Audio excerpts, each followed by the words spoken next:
Ayu Thalia buka suara soal tudingan pansos pada Nicholas Sean, jawab tuduhan jatuhkan diri.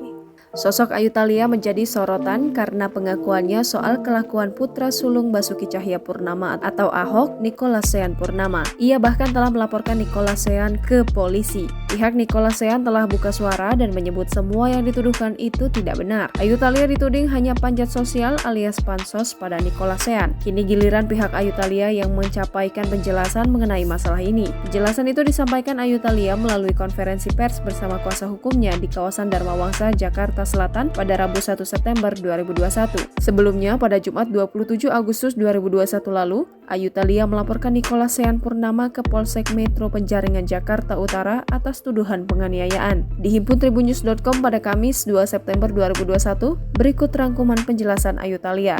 Kuasa hukum Ayu Thalia, Rudi Kabumang, membeberkan kronologi dugaan penganiayaan yang dilakukan oleh Nicholas Sean Purnama. Dugaan penganiayaan itu terjadi di kantor sekaligus showroom Prestige di kawasan Pluit, Jakarta Utara.